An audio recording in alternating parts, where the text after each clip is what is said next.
বিশ্বের বিভিন্ন দেশের গোয়েন্দা প্রধানদের একটি সম্মেলনে যোগ দিতে নয়াদিল্লি সফররত যুক্তরাষ্ট্রের গোয়েন্দা প্রধান তুলসী গ্যাবার্ড সোমবার বৈঠক করেন ভারতীয় প্রধানমন্ত্রী নরেন্দ্র মোদীর সঙ্গে।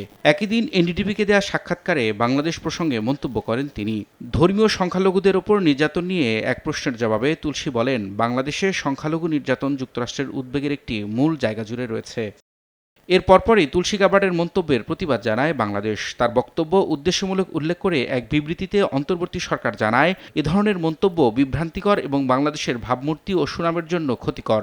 বাংলাদেশ ঐতিহ্যগতভাবে শান্তিপূর্ণ ও অন্তর্ভুক্তিমূলক ইসলাম চর্চার জন্য সুপরিচিত। গ্যাবার্ডের মন্তব্য কোনো নির্দিষ্ট প্রমাণ বা অভিযোগের ওপর ভিত্তি করে করা হয়নি বলেও ওই বিবৃতিতে উল্লেখ করা হয়।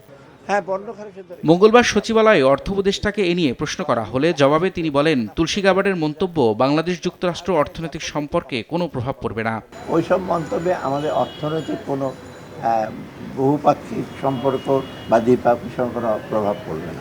একই দিন সংখ্যালঘু নির্যাতনের বিষয়ে যুক্তরাষ্ট্রের গোয়েন্দা প্রধানের মন্তব্য সঠিক নয় উল্লেখ করে ধর্ম উপদেষ্টা আফামা খালিদ হোসেন বলেন, হিজবুত তাহরীরের বিষয়ে কঠোর অবস্থানে সরকার। পারসিকিউশন অফ মাইনরিটিস তারা বিদেশিরা যেভাবে বলছেন অথবা ফরেন মিডিয়া যেভাবে বলছেন সে মাত্রায় নয়। নিষিদ্ধ কোনো সংগঠন যাতে তৎপরতা চালাতে না পারে, সরকার এই বিষয়ে সজাগ আছে। এদিকে মার্কিন স্টেট ডিপার্টমেন্টের নিয়মিত ব্রিফিংয়েও বাংলাদেশের সংখ্যালঘু নির্যাতন নিয়ে উদ্দেশ্যমূলক প্রশ্ন করেন এক ভারতীয় সাংবাদিক। তবে এ প্রসঙ্গে সরাসরি উত্তর না দিয়ে কৌশলে এড়িয়ে যান মার্কিন পররাষ্ট্র দপ্তরের মুখপাত্র। Attacks on the Hindus in Bangladesh. Well, no, I'm not going to answer. Rabiul Islam আওলাদ, সময় সংবাদ।